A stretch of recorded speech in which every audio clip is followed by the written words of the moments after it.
Tenemos con nosotros a Laberintos del Arte, a Andrea, sí, Alegra García y a Manuel Fernández. Andrea, ¿yo por qué diré Andrea? Si es que tampoco no conozco a ninguna Andrea, es impresionante. Bueno, Buenos, Yo sí conozco a una Andrea. bueno, sí, yo también conozco unas cuantas. bueno, pues buenos días, familia, ¿cómo estáis? Buenos días, Muy ¿qué bien, tal? buenos días, cafeteros. Muchas gracias por estar hoy con nosotros. Es un programa que ya estaba preparado desde hace tiempo. Ya Manuel me dijo agenda, que esto va muy rápido y es verdad que el tiempo pasa muy Mm, rápido y hay que dejar las cosas Sí, cerradas. Nos vais a hablar de los museos. Vamos a irnos de museos por Berlín, en definitiva. sí. Vamos a pasear por los sí. museos de Berlín. Así que yo diría, adelante, yo os plantearé algunas cuestiones, pero que Vale. el café de la lluvia es vuestro. O sea, que los oyentes, los televidentes ven una presentación, los oyentes del podcast no la pueden ver, pero pondremos en la web imágenes. Así que para que acompañe. Así pues, contadnos, ¿por qué Berlín? A ver, ¿por qué Berlín para empezar? ¿Qué tiene Berlín? Uf, que no tiene. ¿Qué no Tiene de tiene? todo. O sea, fíjate, hemos hecho hasta 4 bloques diferentes para que los cafeteros de Twitch lo entiendan. Pues haremos una introducción que es cómo estaba Berlín en el 45 y cómo son las instalaciones de la Isla de los Museos, que es una cosa increíble. Para los que les gusten los museos es como el paraíso. Después iremos desgranando por pinacotecas, iremos viendo museos de arqueología, iremos viendo los palacios de los reyes de Prusia, que son muy interesantes del siglo XVIII y algunos del siglo XIX también. Y finalmente veremos la cuestión judía, que ahí hay mucho tema. Todo esto en 50 minutos, como mucho. O sea, que Sí, aquí... Exactamente. lo vamos a intentar. Y además, Intentaré. los televidentes, perdóname, pueden hacer preguntas. O sea, que esto es la leche. Las Sí, preguntas las dejaremos Sí, para el sí. final. Eso Vamos es. allá, adelante. Vamos con esa vale. introducción. Ese Berlín tras la Segunda Guerra Mundial y la isla de los museos. Contadnos. Sí, sobre todo hablar un poco para que cuando los espectadores vean las fotografías tengan en mente en qué estado quedó Berlín tras los bombardeos de 1945. Quienes hayan viajado a Alemania, por ejemplo, a Dresde o a Múnich, pues seguramente estén habituados a ver en sus monumentos muchas fotografías del estado de ruina total en el que quedaron las iglesias, edificios, etcétera, para ser un poco conscientes de luego todo el proceso de reconstrucción. Esto va a pasar exactamente lo mismo en Berlín. O sea, quedó totalmente destrozado el Reichstag, pero también los edificios de los museos que vamos a comentar se vieron afectados. Gran parte de sus colecciones se tuvieron que evacuar a búnkeres, a minas de sal de diferentes partes del país. Se perdió muchísimo patrimonio. Entonces, queríamos plantear esto un poquito como punto de partida, ¿no? Porque lo que vamos a ver son edificios que en muchos casos pues, han tenido que reconstruir y volver a levantar. Y luego, obviamente, ya la parte más relacionada con nazismo y holocausto, que también está muy presente en todas las instituciones que vamos a comentar, esa parte ya la comentará al final Manuel, pero nos parecía importante empezar un poco con esta idea de lo que supuso en términos de patrimonio. O sea, nos estamos ciñendo a términos patrimoniales la Segunda Guerra Mundial y en concreto ese año 1945, ¿no? Para el patrimonio alemán. Y como ha dicho Manuel, pues en Berlín tenemos la isla de los museos, ¿no? Que es, digamos, el lugar de peregrinación obligatorio para aquellos friki museos como nosotros, que al menos una vez en la vida tienen que ir, ¿no? O sea, como dice su nombre, literalmente es una isla que se encuentra en el centro de Berlín, es una isla dentro del río Spree y reúne una serie de edificios, en su mayor parte de museos, que se fueron levantando a lo largo del siglo XIX, un poco por impulso de los reyes prusianos, ¿no? Y de hecho, pues como no cabía esperar otra cosa, en 1999 la UNESCO declaró Patrimonio Mundial de la Humanidad toda la isla, no solo por el propio patrimonio conservado dentro de las instituciones, sino también porque la propia isla es un testimonio sin parangón de toda la propia creación del museo como institución a lo largo del XIX, porque como digo, todas estas instituciones fueron apareciendo a lo largo del XIX, van a sufrir numerosos avatares, incluyendo pues esa Segunda Guerra Mundial que comentábamos, y digamos que desde el punto de vista de la museología, incluso de la propia historia del arte, arqueología, pues es un lugar de una significancia enorme. ¿Y qué nos vamos a encontrar en esta isla de los museos? Pues museos de diferente tipología. Por ejemplo, de arqueología nos vamos a encontrar tres: el Altes Museum, el Neues Museum y el Pergamon Museum. También vamos a encontrar museos de bellas artes, la Alte National Gallery y el Bode-Museum, pero también nos vamos a encontrar la propia Catedral de Berlín, y en las inmediaciones se encontraba el Palacio de Berlín reconstruido y que hoy es el Humboldt Forum. ¿Y que hay en el Humboldt Forum? Que además ha abierto hace un par de añitos, pues el Museo Etnológico de Berlín y el Museo de Arte Asiático. Y es una institución, la verdad, que tiene muy buena pinta. Cuando estuvimos nosotros, la parte de la colección permanente se encontraba cerrada, pero que ha levantado mucha expectación, como otros museos también de temática un poco vinculada al colonialismo, por el nuevo enfoque que en principio va a plantear. O sea que si tenéis ocasión de ir a verlo, creo que ha abierto hace unas poquitas semanas, aprovechad, porque es un museo que la verdad que tiene muy, muy buena pinta. Entonces, una vez que hemos hablado un poquito del contexto en el que nos vamos a mover, aunque luego nos vamos a mover a otra zona de la ciudad, porque no todos los museos de Berlín están concentrados en la isla de los museos, pues nos vamos a ir a la Alte National Gallery, es decir, la antigua Galería Nacional, que, como he comentado, pues es un museo de pintura que se encuentra en el centro de la isla de los museos y que va a surgir en los años 60 del siglo XIX. Y en este caso, por iniciativa de un coleccionista particular que va a donar una colección de pinturas, y en los años 60 pues se va a construir este edificio que veis aquí, que es un poco concebido como un templo romano de estilo neoclásico, y es una colección que inicialmente se va a dedicar solo a pintura alemana, pero a finales del siglo XIX, ya en los ultimísimos años, pues digamos que va a dar un poco un giro en el discurso y van a empezar a adquirirse pinturas de impresionistas franceses. De ahí que, por ejemplo, tengamos un Manet y de otros pintores franceses que en principio no estaba pensado que estuviesen en el museo. Es un museo que, como digo, es del siglo XIX, aunque también ha tenido intervenciones más recientes. Por ejemplo, toda la parte de arriba de románticos alemanes, pues es más reciente, ¿no? Y bueno, también estáis viendo esculturas, o sea, no es exclusiva de pintura, aunque digamos que es la manifestación que más va a predominar. También hay bastante escultura neoclásica, o sea, además del impresionismo francés con Manet y otros autores, también simbolismo. O sea, si os gusta, por ejemplo, la pintura de los nazarenos alemanes, hay muchísima pintura nazarena, por supuesto, el gran pintor romántico alemán Caspar David Friedrich, Adolf von Menzel, que es uno de los grandes pintores alemanes, que para nosotros en nuestro contexto español no es excesivamente conocido, pero que es una de las grandes figuras de la pintura alemana del siglo XIX, o el simbolista por antonomasia, que es Arnold Böcklin, con una de las versiones de la Isla de los Muertos, ¿no? Entonces es un museo que le va a pasar un poco como al resto de museos de la Isla de los Museos, que está bastante masificado. Por eso una de las recomendaciones que nos gustaría haceros en general es que compréis las entradas online, porque dependiendo del momento del año, incluso dentro del momento del día, puede ser bastante difícil entrar. O sea, podéis llegar tranquilamente a las 12 de la mañana y ver que ya no hay entradas para ese día. Entonces ya os digo que en el caso de la Isla de los Museos os recomendamos comprar las entradas con antelación. Y sí es cierto que este museo, nos extrañó mucho, no tiene guía publicada en papel, me imagino que saldrá en el futuro, y sí, lo que hay en todos estos museos es audioguía, aunque no os la ofrezcan directamente cuando vayáis a acercaros al mostrador, porque suele estar incluida en la entrada y la tienen en todos los idiomas, incluido pues castellano, inglés, alemán. Y nos movemos, bueno, aquí tenéis otras obras, aquí está el Manet que os comentaba, que es también Renoir, o sea, un poquito, como veis, las colecciones de ser... A ese no le han tirado nada, ¿no? De momento, está a salvo. No. Vale. Perdón. Ya. Es que no me puedo resistir a comentar.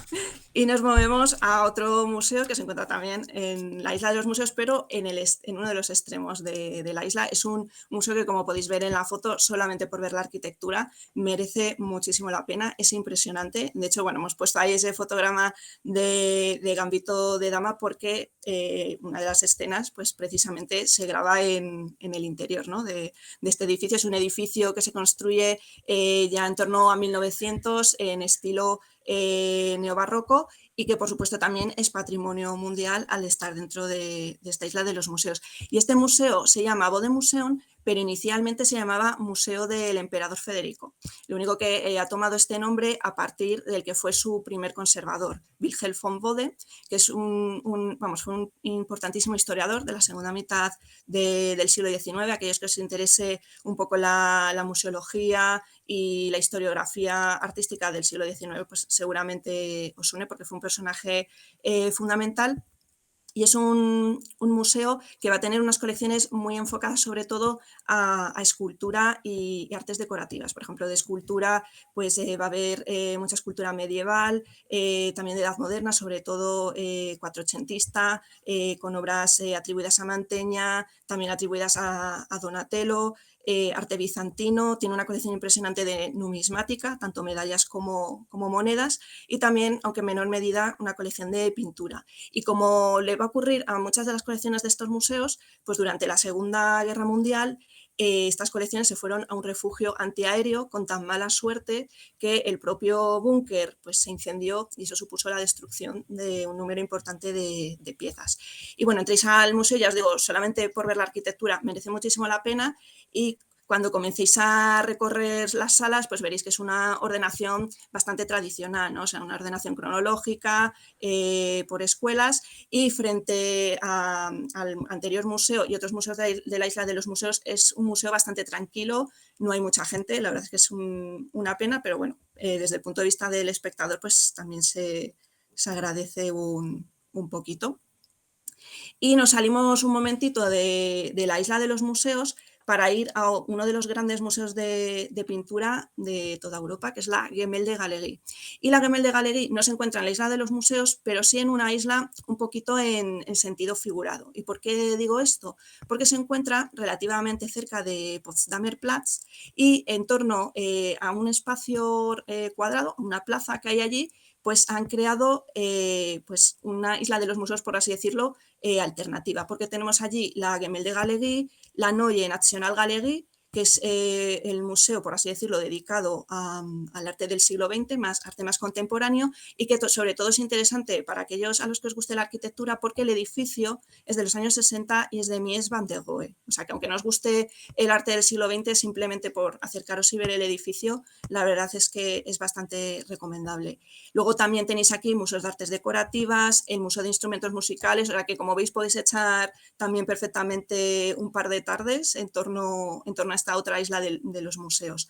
Y en esta Gemäldegalerie que nos encontramos, pues como os decía, es una de las grandes pinacotecas a nivel europeo, y vamos a encontrar pintura desde el siglo XIII hasta el siglo XVIII. Y lo interesante de este museo es que se creó en el siglo XIX, o sea, como veis, el siglo XIX para los museos alemanes fue fundamental, ¿no? La gran parte de los que vamos a comentar tienen su origen en este momento. Y es que esta colección se creó ya teniendo un poco en cuenta el criterio científico, es decir, de esa disciplina de la historia del arte que estaba apareciendo y desarrollándose en el siglo XIX. Y esto es importante porque contrasta con el origen de otros grandes museos europeos que se abrieron al público en el siglo XIX. Por ejemplo, el Prado, cuyas colecciones tienen sus orígenes en el coleccionismo regio. Aquí en Berlín, en la Gemäldegalerie, es que hubo una intención consciente de decir: queremos crear esta colección de pintura con una serie de criterios y vamos a ir eligiendo qué tipo de obras queremos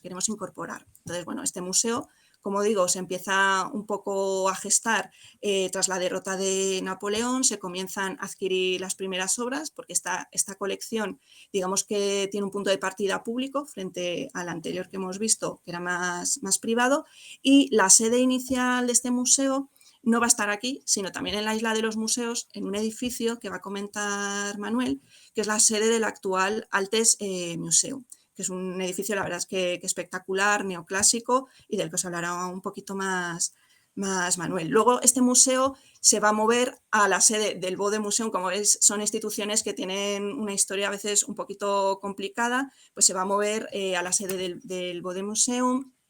Y allí pues, va a tener nuevos problemas de espacio, porque estas colecciones, como siempre, empiezan a crecer, no hay sitio para exponerlas y conservarlas en condiciones, y bueno, se va a ir moviendo por diferentes edificios a lo largo de su historia, y llega el año de 1939, van a cerrar los museos, y también las colecciones de la Gemäldegalerie pues se van a llevar a almacén, a búnkeres, a minas de sal en Turingia, y también se van a ver afectadas por esos incendios que os decía que tuvieron lugar. O sea, un poco irónico, ¿no? Que quieres proteger, salvaguardar esas obras, te las llevas a un espacio que se supone que las va a proteger y el propio espacio al final pues sufre un incendio y supone la pérdida de cientos y cientos de pinturas.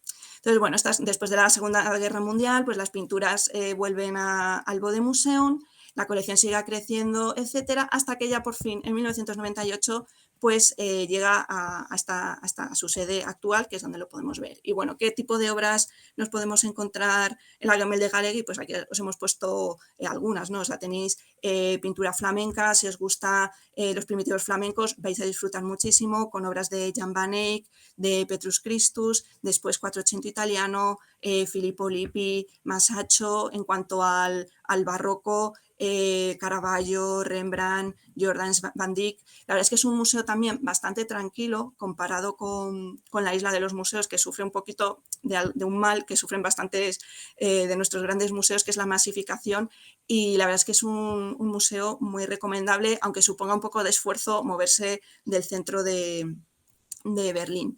Y luego ya para concluir este recorrido por los museos o las colecciones más de pintura, pues nos vamos a una galería al aire libre, que es la East Side Gallery, que está instalada en el propio muro de Berlín, una superficie de más de 1 kilómetro que se conservó del muro de Berlín y que normalmente la veréis referenciada como la mayor galería del mundo al aire libre. ¿Y qué nos vamos a encontrar aquí? Pues más de 100 murales que se realizaron en 1990, tras la caída del muro de Berlín, y con temas que giran en torno pues, al fin de la Guerra Fría, la unificación alemana, la libertad, la paz, la tolerancia. Y es un mural que no ha estado exento de polémica, debido al parecer que no se puso demasiado empeño en su conservación. De hecho, los murales se fueron deteriorando, estaban en muy mal estado, y en 2009 lo que se planteó fue realizar réplicas de esos murales, porque ya os digo que algunos estaban en muy mal estado. También hubo problemas con demolición de ciertas partes del muro debido a un poco la expansión urbanística de la zona, y por eso si vais y os fijáis sobre todo en las firmas de los murales, veréis en muchos de ellos 2 fechas, 1990 y 2009. Se refiere pues a esa renovación que tuvo lugar, no de todos los murales, pero sí de gran parte de ellos. Este sería un poco el recorrido en torno a museos de pintura, y bueno, pues ahora Manuel os habla un poquito de los de arqueología. Bien, bueno, pues ahora vamos a pasar a hablar de cuestiones arqueológicas. En primer lugar, vamos a hablar de una exposición temporal, debido a que el altar de Pérgamo, en el Museo de Pérgamo, no se puede ver. Sabéis que la sala del altar de Pérgamo está cerrada para mucho tiempo, porque la están reformando completamente esa parte del museo, y posiblemente hasta 2025-2026, más bien 2026, pues eso no se va a poder ver. ¿Qué se puede ver mientras tanto? Pues una panorámica, ¿no? La llamada Das Pergamon Panorama. Esta panorámica tiene esta forma y está realizada por un artista plástico que se llama Yadigar Assisi, que utiliza muchísimas técnicas de fotografía, de edición de imagen, de pintura, de todo, ¿no? O sea, es un artista total y trabaja en panorámicas, ¿vale? Entonces, le montan este tipo de escenarios para hacer estas panorámicas. Tiene panorámicas de muchísimas temáticas. Esta nos hemos referido a ella porque era la que más nos convenía en este caso, pero también tiene otras sobre el muro de Berlín, ha hecho panorámicas sobre vistas de Monet, o sea, sobre el Titanic también, o sea, que es multidisciplinar este artista, ¿no? Entonces, ¿qué ha hecho Yadigar Assisi en este caso? Una reconstrucción de cómo sería todo el yacimiento de la ciudad de Pérgamo en la época del emperador Adriano, es decir, en la primera mitad del siglo II después de Cristo, ¿vale? Entonces, aquí vemos cómo se vería a vista de pájaro la parte superior, porque estamos en la parte central, ¿no? La parte circular, donde tú puedes ver toda la galería que la ves de manera circular, ¿no? Entonces, puedes ver desde cómo era en el ángulo inferior derecho una reconstrucción del altar de Pérgamo, ves después la zona de los templos, con un templo dedicado a Atenea y otro templo dedicado a Zeus, porque hay discusión sobre cuál era el dios predominante en la ciudad de Pérgamo, y después también la parte del teatro, ¿no? Entonces es muy, muy, muy instructivo, la verdad. Y aparte, la siguiente diapositiva vamos a ver cómo él ha recreado, bueno, ahí tenemos cómo está el altar de Pérgamo hoy en día en el museo, lo que pasa es que esa sala no se puede ver, como os decía.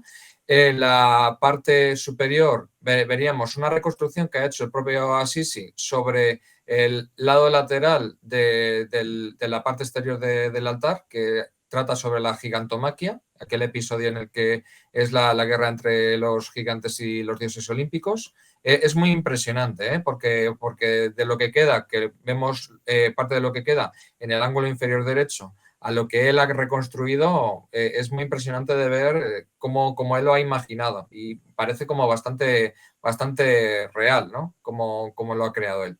Y después hay muchísima, en esa instalación hay, aparte de algunas de las piezas de la parte interior del altar que está dedicado a el rey originario de la ciudad de Pérgamo, que era Telefo, que es uno de los héroes de la guerra de Troya, pues no, que lo tenemos en la parte superior derecha.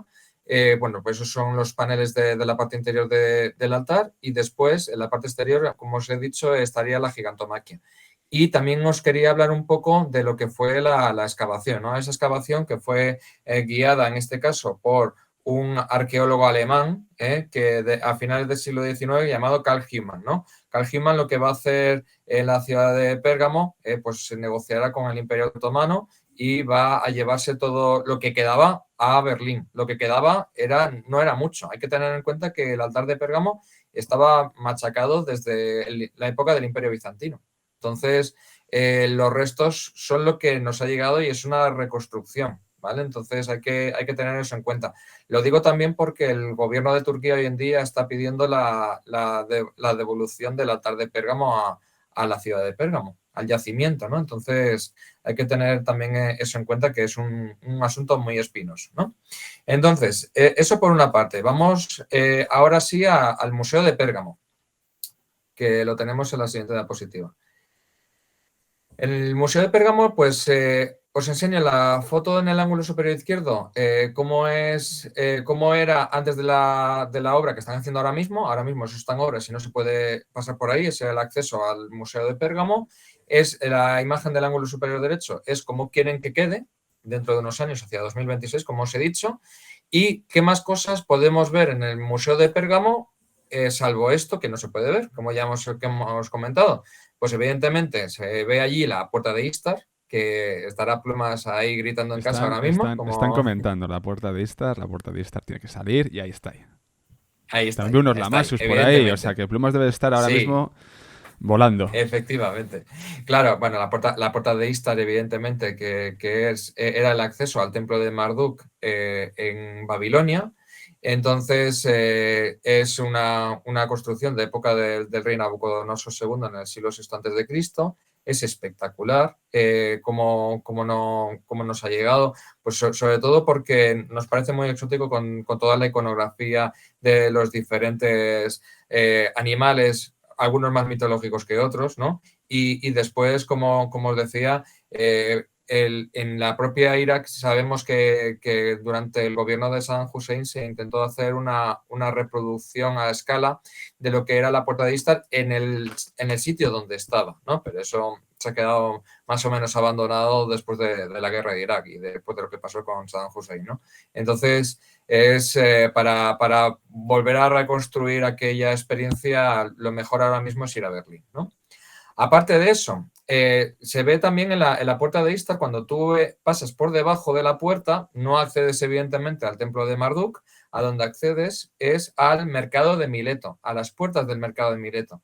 El mercado de Mileto es también otra instalación impresionante. La puerta del mercado es de época también de Adriano, es decir, no es griego, es romano. La ciudad sí es griega, lo que pasa es que esa puerta se hizo en época de Adriano, en el siglo II después de Cristo, ¿no? Fue muy cuestionado esto. A ver, se retiró o se trajo todo lo que es la puerta del mercado de Mileto a Berlín, porque Mileto es una zona de mucho seísmo, ¿no? De mucho terremoto. Entonces, esta puerta está intervenida muchísimas veces. Ya estaba destruida en el siglo III después de Cristo, en los siglos IX y X hubo más terremotos. Ha habido muchísimas quejas históricamente sobre la puerta del mercado de Mileto por el hecho de que es un sitio que ha sido intervenido muchísimo y hay muchísimo material moderno en él. Es decir, ya en la década de 1920-1930, cuando el museo vendía la puerta del mercado de Mileto como algo original, les decían, no, esto de original debe tener como el 50% o menos. Porque aquí has metido hormigón, aquí has metido muchísimos materiales modernos para que esto se sustente. Entonces, hay también mucha polémica al respecto, ¿no? Y después otro aspecto que queríamos destacar es que en este museo también hay muchísimas réplicas que tienen valor histórico porque son réplicas del siglo XIX. Es decir, aquí, por ejemplo, los Lamassu que tenemos en el ángulo inferior derecho, nos encontramos que son los Lamassu que podríamos encontrar o en el Museo del Louvre o en el British Museum, pero no son originales, ¿vale? Son réplicas que tienen muchísimo valor, pero porque se hicieron en el siglo XIX. En ese museo también, por ejemplo, podéis encontrar una réplica del Código de Hammurabi, ¿vale? Entonces, que lo sepáis que esto es una cosa de la idiosincrasia alemana del siglo XIX. ¿Vale? Y es normal verlos y tienen valor histórico porque son réplicas históricas, ¿vale? Entonces, vamos a ver qué más cosas vemos allí en el Museo de Pérgamo. Pues tenemos una maqueta espectacular de cómo sería la reconstrucción de la puerta de Istar, con todo el paseo, ¿vale? Y después con la parte de los leones, que eso sería antes de llegar a la zona de la puerta. También esta imagen central nos llamó mucho la atención porque sería cómo traducían toda la cuestión de la simbología mesopotámica y del lenguaje original mesopotámico a lo que serían caracteres hoy en día de WhatsApp o emoticonos. Y después, pues algún detalle más del mercado de Mileto, como esta cara que tenéis aquí en el centro abajo, o aspectos también que tienen también colección hispano-musulmana, como este jarrón de la Alhambra, ¿no? O sea, que tienen cosas muy, muy llamativas. Y hemos querido traer también el pájaro de Tel Alaf, que seguro que a Plumas le hace muchísima ilusión. Es una escultura muy valiosa, muy antigua, está fechada entre el siglo X y siglo IX antes de Cristo y se piensa que es de un pueblo que había en la ciudad de Tel Alaf, en la actual Siria. Esto salió de Siria a principios del siglo XX. Entonces tenemos que tener en cuenta que este museo, el Museo de Pérgamo, abrió en 1930, ¿vale? Entonces con todo lo recopilado en diferentes localizaciones, como estoy diciendo, ¿no? Muy a finales del siglo XIX y principios del siglo XX. Pues este pueblo de Tel Alaf era una mezcla entre hurritas y arameos. Entonces, a nivel cultural es muy, muy interesante la pieza, ¿no? Era una figura de un dios. Entonces, hay que tener en cuenta que es muy, muy valioso y muy interesante, ¿no? Después de esto vamos a pasar posiblemente a la que se ha considerado la joya de la corona de los museos de la Isla de los Museos, que es el Neues Museum, ¿no? El Neues Museum es un museo que nos habla de la Edad Antigua y es un museo que es una joya a nivel arquitectónico, está realizado en el siglo XIX, segunda mitad, por un seguidor de Schinkel, pero que tiene una remodelación moderna que a los amantes de la arquitectura les encanta también, ¿no? Aquí podemos encontrar de todo. La gente, ya sé que Aroa estará también gritando ahora mismo porque vamos a hablar de Egipto, ¿no? Pero también tiene cosas de prehistoria. Por ejemplo, que he querido traer esta imagen porque tienen paneles muy pedagógicos, muy educativos de cómo era la caza en la prehistoria, como podéis ver, diferentes distancias que se cazaba y diferentes instrumentos. Tenemos también ídolos cicládicos, tenemos también alguno de estos sombreros de la edad del hierro ya. Entonces es muy interesante. O, por ejemplo, esculturas de época romana, ¿no? Esta es muy curiosa también, que se llama el Niño de Santén. Fue encontrada en esa localidad que da lugar al río Rin, porque fue encontrada en el río, y se supone que es una escultura del primer siglo después de Cristo romana, de un criado que está llevando comida, que fue sacada de Roma por un saqueo germánico, ¿no? Del primer siglo antes de Cristo, y que por el camino la perdieron. Entonces fue encontrada a mediados del siglo XIX y es muy interesante también. Entonces, vamos a ir a lo propiamente egipcio, ¿no? Bueno, pues evidentemente, cuando uno va a Alemania, pues va a ver a Nefertiti, ¿vale? Nofertete para los alemanes. Entonces, el busto de Nefertiti es muy especial porque está en una sala circular a la cual puedes acceder libremente, pero no con intención de hacer fotografías. Esta que hemos hecho, en la cual aparece Alegra, está hecha a mucha distancia, ¿vale? Para que lo entendamos. Está rodeada de gente todo el día. O sea, seguramente esta medida está hecha para que si no estaría eso lleno de gente, no se podría ver, colapsaría la sala. O sea, es una medida de protección para la pieza que ya veis que de por sí tiene una vitrina bastante imponente, ¿vale? Es una pieza muy frágil, evidentemente, ¿vale? Y es una pieza de la época amarniana y del siglo XIV antes de Cristo, si no lo tengo yo mal. Entonces, es una pieza única. A Nefertiti se la conoce como la bella que ha llegado, ¿no? Y es muy, muy impresionante verla en directo. No hay fotografía que la pueda reproducir, ¿no? Pero aparte de eso, pues tenemos a algunas piezas también muy conocidas, ¿no? Como a Akenatón y Nefertiti con sus hijos, ¿no? Que ha dado mucho pie a teorías conspiranoicas tipo Iker Jiménez y marcianos, ¿no? Después también tenemos otras piezas muy interesantes como esta Reina Ti, que tenemos en la parte central, que es un busto también, como os digo, muy impresionante por el hecho de que está muy individualizado, ¿no? Si la miras de frente tiene una cara de cabreo propia de una jefa de estudios. Entonces, la verdad es que es muy, muy llamativo. Cuidado. Sí, sí, la verdad. No, cuando se ponen así, la verdad es que te miran muy fijamente a los ojos, ¿no? Y después hay otras piezas muy interesantes, ¿no? Como el famoso babuino de Narmer, que es de época predinástica, como estamos viendo ahí. También tenemos escultura de tipo cúbica, como esta estatua cúbica de Senemut, que era el educador de la hija de Hatshepsut y que aparece ahí dentro del cubo la propia hija. Él está arrodillado y dentro de ese espacio aparece la cabecita que es esta hija de Hatshepsut, que es Nefrure, ¿no? Y después muchísimas maquetas de cómo sería una pirámide, ¿no? Por dentro, con todas las instalaciones del templo, ¿vale? Entonces es muy, muy interesante y muy recomendable. Te puedes perder un día entero aquí en el Neues Museum, ¿vale?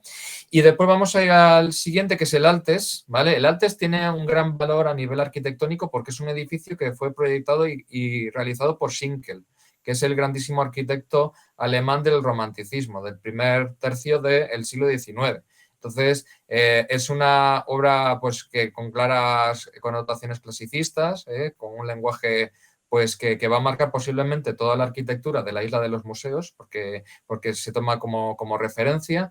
Es un edificio espectacular. O sea, aparte del contenido, el continente ya de por sí es espectacular.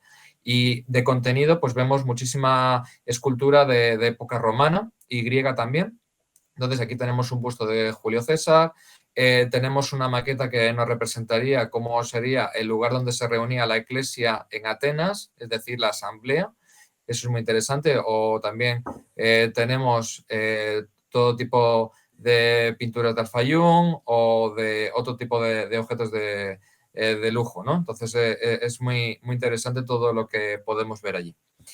Y ya sí vamos a pasar a lo siguiente, que serían los palacios prusianos que nos lo va a comentar Alegra. Os falta Sí. el casco, prusiano para esto, chicos. Había cascos prusianos en Charlottenburg. A verlos los había. Madre mía. Dale, Alegra, dale. Pues ahora nos salimos un poco de Berlín, nos vamos a las afueras y también dejamos un poquito los museos porque hemos pensado que también era interesante meter este palacio de Charlottenburg y luego los palacios de Potsdam, que son, bueno, impresionantes. Entonces, bueno, en primer lugar, este palacio de Charlottenburg, que como he dicho, se encuentra en las afueras de Berlín y que fue la residencia de la dinastía Hohenzollern. Y le ocurrió como tanto patrimonio que hemos venido comentando, pues sufrió daños muy severos durante la Segunda Guerra Mundial. Entonces lo que vemos en la actualidad es en gran parte una reconstrucción, o sea, tanto el edificio en sí como los interiores del propio palacio. Y este palacio pues, fue concebido como un palacio de verano para Sofía Carlota de Brandenburgo, de quien toma el nombre, ¿no? Charlottenburg. Es un palacio de verano que a lo largo del tiempo pues, se irá ampliando, irá teniendo nuevas dependencias, nuevos espacios, incluso en los diseminados en los jardines que veis, que rodean lo que es el núcleo del palacio en sí, y era la residencia privada de esta reina, donde tenían lugar pues, tertulias, representaciones de ópera, y que además va a dar nombre a toda la población que hay alrededor. O sea, Charlottenburg no es solo el palacio, sino, digamos, el término municipal que hay en sus alrededores. Entonces, bueno, ¿qué nos podemos encontrar allí? Pues unos jardines que merece muchísimo la pena recorrer, porque además se encuentran diseminados esos edificios que decía, como por ejemplo hay un mausoleo. Luego el palacio en sí, que tiene dos plantas, pues es una sucesión de diferentes estancias, pues la que va a destacar es la que veis en el ángulo inferior izquierdo, que es el gabinete de porcelana, que está de arriba abajo decorado con piezas de porcelana, ¿no? Y después tenemos también las denominadas salas nuevas, que contienen la Galería Dorada, que es también uno de los espacios más impresionantes. Sin embargo, aunque os recomendamos ir aquí, si vais apurados de tiempo, quizá yo recomendaría que vayáis a Potsdam, que aunque no es Berlín, sí que está relativamente cerca en tren, o sea, en 1 hora podéis llegar perfectamente. Y bueno, Potsdam, la ciudad entera merece un día entero para recorrerlo, pero si vais apurados de tiempo y solamente tenéis una mañana, pues os recomendamos que os acerquéis al Palacio de Sanssouci. ¿Y qué pasa con esta ciudad de Potsdam? Pues esta ciudad de Potsdam va a tener su propio siglo de oro desde el punto de vista cultural y artístico durante el siglo XVIII, gracias a la figura sobre todo de Federico II el Grande, ¿no? Que va a reinar pues entre las décadas de 1740 y 1780. O sea, Federico II el Grande será un poco el prototipo del rey ilustrado, interesado por la filosofía. Por ejemplo, Voltaire se va a alojar varios años aquí en Sanssouci, va a ser un reputado intérprete de flauta, va a dar conciertos, en fin, él mismo está enterrado en Sanssouci, en la última de esas terrazas que veis en esa fotografía en el ángulo superior izquierdo, pues en la última de las terrazas él está allí enterrado. Y bueno, Potsdam, lo que es la ciudad, es la capital del estado de Brandenburgo, y además tenemos aquí otra declaración de Patrimonio de la Humanidad de la UNESCO, ¿no? No solo por el Palacio de Sanssouci, sino por todo el conjunto monumental, porque esto se inserta dentro de unos grandes jardines donde tenemos este palacio, pero va a haber otros edificios, algunos de los que vamos a comentar. Y este palacio, que como os decía, se debe su construcción a la iniciativa de Federico el Grande, pues está construido en estilo rococó, se va a terminar a finales de la década de 1740 y va a ser un poco su residencia estival. De hecho, el nombre Sanssouci del francés es sin preocupaciones, ¿no? Lo que nos da un poco la idea de esa intención de retiro, ¿no? Que tenía esta residencia. Y nos vamos a encontrar pues, salas muy diversas, como las propias habitaciones que ocupó Voltaire, el salón de mármol, luego también las llamadas nuevas cámaras que se fueron construyendo, porque este palacio, como el de Charlottenburg, fue creciendo, ¿no? A lo largo del tiempo, pues esas nuevas cámaras que estaban destinadas pues, a casa de huéspedes, para celebrar diferentes tipos de fiestas, etcétera. Y también muy interesante es la Galería de Pinturas, que es un edificio que se encuentra un poquito alejado del propio Palacio de Sanssouci, pero dentro de este recinto, que es la que veis en el ángulo inferior derecho, y es una galería de pinturas con las propias colecciones reales, además con la disposición típica de las galerías del 18, incluso del 19, ¿no? Con esas varias filas de hileras de pinturas superpuestas, ¿no? Pues vamos a encontrar pinturas tanto de Rubens, Caravaggio, seguidores de Rembrandt, en fin, la verdad es que merece mucho la pena, es un espacio muy interesante, y si os gusta la pintura de la Edad Moderna lo vais a disfrutar mucho. Después también Otra de estos edificios que se encuentran en las inmediaciones del Palacio de Sanssouci es la Orangerie. Esta es del siglo XIX, es un edificio de estilo italiano y que inicialmente estaba destinado a acoger pues, las plantas exóticas que bueno, se tenían allí durante el invierno, ¿no? Y sobre todo es muy interesante la sala que veis en el ángulo inferior izquierdo, la sala de Rafael, y no se llama sala de Rafael porque haya Rafaeles, sino porque lo que hay son copias del siglo XIX de pinturas de Rafael, o sea, incluso pinturas de Rafael que tenemos nosotros en Madrid, en el Prado, pues se realizaron copias por encargo y tenemos pues en una sola sala copias, además muchas de ellas de gran calidad, de obras que están tanto en Italia, en otros museos centroeuropeos, en el Prado, etcétera. Y bueno, así como consejo práctico, si queréis ir a ver este conjunto, os recomendamos que saquéis la entrada online que os permite acceder con la misma entrada durante un día, podéis acceder a todos estos espacios. O sea que miradlo bien si vais, y también si vais con poco tiempo seleccionad bien porque es un recinto enorme. La propia ciudad de Potsdam merece muchísimo la pena. La ciudad está un poquito alejada de lo que es el Palacio de Sanssouci y luego aquí la verdad es que tenéis para elegir los espacios que queráis visitar. Y ahora pues vendríamos ya a esa parte que os comentábamos al principio, más relacionada con la Segunda Guerra Mundial, con el nazismo, holocausto y cómo la propia ciudad de Berlín pues reflexiona, ¿no? Y se autocritica en torno a estos acontecimientos. Pues sí, vamos a continuar con esto. Los negacionistas del Holocausto pueden apagar ya la cámara porque no les va a interesar todo lo que vamos a contar a partir de ahora.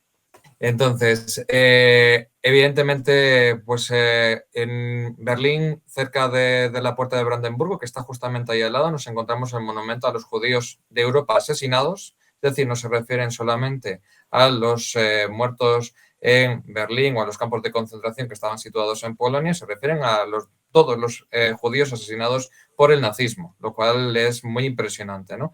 Que sepáis también que no solamente hay monumentos a los judíos, hay monumentos a los homosexuales, hay monumentos a los gitanos, o sea que en la ciudad de Berlín, cerca de la Puerta de Brandenburgo, vais a encontraros varios monumentos conmemorativos de este estilo, ¿vale? El más impresionante, evidentemente, es el de los judíos que tenemos aquí, ¿no? Esto es muy laberíntico, ¿no? Es una explanada llena de lo que serían como el equivalente a tumbas, ¿no? Y que se presta mucho a perderse, ¿no? O sea, te genera una intranquilidad muy grande. También es un sitio donde la gente suele hacer bastante el idiota y suele tener bastante poca conciencia. Entonces, si vais por allí y veis a gente haciéndose fotos como si fuera para el Instagram o para quedar bien en redes sociales, que sepáis que eso existe también, ¿vale? Hay gente que se dedica a hacer el idiota allí, pero bueno, ¿qué vamos a hacer? Es la condición humana. Entonces, abajo de esta parte, quiero que sepáis que hay un museo que es impresionante también. Esto se inauguró en 2005. Pues el museo es gratuito y os va a hablar de muchísimas cuestiones sobre el nazismo y sobre cómo fue el proceso judío, ¿no? Lo bueno que tenían los nazis es que lo documentaban todo. Entonces, posiblemente el mayor efecto Streisand que pueda haber en la historia es que, como querían dejar constancia de su grandeza, luego eso se les ha vuelto en contra, porque es que es innegable lo que hicieron. O sea, lo del Holocuento es tremendo, ¿no? Porque los que lo afirman, porque es que hay documentación muy precisa sobre muchísimas cosas, sobre familias que fueron separadas, incluso hay paneles en los cuales te dicen de dónde era la familia, a qué campos de concentración fueron cada uno de ellos, si sobrevivieron, si no sobrevivieron, qué pasó de ellos. O sea, es tremendo, ¿no? Todo lo que se nos cuenta, muchísimos testimonios posteriores, o sea, que te deja muy helado. La visita es muy recomendable, sobre todo para aprender lo que ha sido esto y para no volver a repetirlo, como es lógico, ¿no? Pero muy, muy recomendable. Después de esto, ¿vale? Sería uno de los primeros. Hay otro que todavía es más terrorífico, que es la topografía del terror. Este museo fue inaugurado en 2010. Entonces, se hizo en el lugar donde estaban las oficinas de las SS. con documentación muy precisa de publicidad, de todo lo que fue los años del nacionalsocialismo en Alemania. Hay muchísima información, muchísimos paneles tanto en alemán como en inglés, muchísima documentación gráfica de cómo eran las vacaciones de la gente, por ejemplo, en el ángulo superior derecho, cómo eran las vacaciones de 2 alemanes nazis en 1989, ¿vale? Después, cómo era la propaganda que utilizó Hitler para hacerse con el poder, ¿vale? La reconstrucción de Alemania. También, pues, publicidad para hablarnos de la inutilidad de los discapacitados, de cuánto le costaba al Estado alemán nazi mantener a los discapacitados. Por lo tanto, eran innecesarios. Esa era la argumentación. Después, como era la típica familia feliz alemana, ¿vale? Que vivía también en el campo. Después, incluso, cómo era el inicio de las clases en 1939 en un colegio, con todos los niños con las máscaras de gas preparados para posibles ataques con gas, ¿vale? Entonces, por la experiencia de la Primera Guerra Mundial. Entonces, es impresionante. O sea, uno, después de ver esto, si ya tenía las ideas un poco regular, yo creo que conviene que a nivel pedagógico la gente vaya a ver esto, porque es que es inapelable, así directamente, ¿no? Y después vamos a ver también lo que sería la última parada de hoy, que es el Museo Judío de Berlín.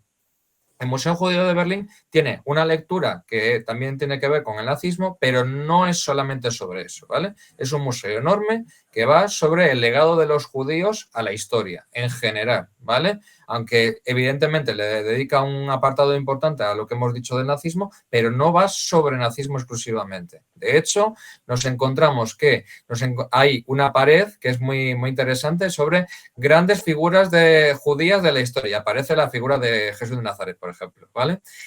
O aparecen los hermanos Marx, aparece muchísima gente. Allí también hay una parte interactiva en la cual tú puedes poner tu nombre en hebreo, ¿vale? Con una pantalla y tienes como una regleta para hacer lo que sería tu nombre, ¿no? Entonces, ahí puse yo el mío, ¿no? Que creo que no me quedó demasiado mal.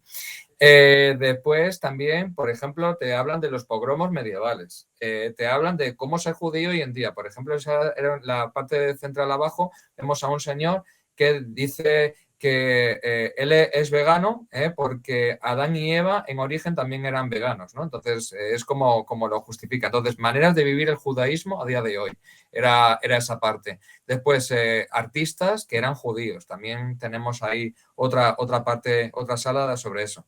Pero evidentemente, posiblemente lo que más nos va a llamar la atención es la siguiente diapositiva en la cual se centran en la cuestión del nazismo. Hay una parte que es súper interesante que es pues condecoraciones a soldados judíos durante la Primera Guerra Mundial luchando para Alemania.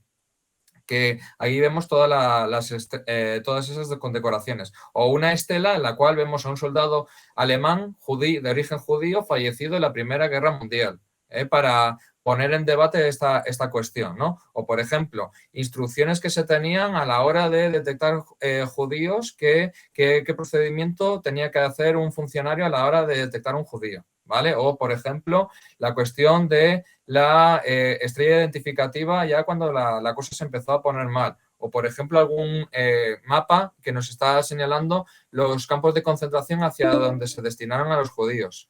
O, por último, el que a mí me interesó más, que es el más aplicable en clase, que es el genocidio de judíos en cada país con la población. Es decir, la escala de personas que está en blanco era la población total judía, la que sale en negro es los judíos asesinados en ese país concretamente, ¿vale? Entonces vemos que la palma se la lleva Polonia, ¿vale? Pero vemos que en otras zonas de Europa, que no es una cosa concretamente centroeuropea, ni alemana, ni polaca, que eso pasó en Holanda, que pasó en Francia, que pasó en Hungría, en muchísimos otros países, que es un dato que a veces se nos va o desconocemos, ¿no? Y por último, pues que queremos despedir esta charla pues con algo que nos pareció propio del humor judío, ¿no? Que es este soldado ruso en la batalla de Berlín, después de haber conquistado el Reichstag, que se lleva pues un souvenir que es este busto de Hitler para Rusia, ¿no? Para la Unión Soviética. Muchas gracias.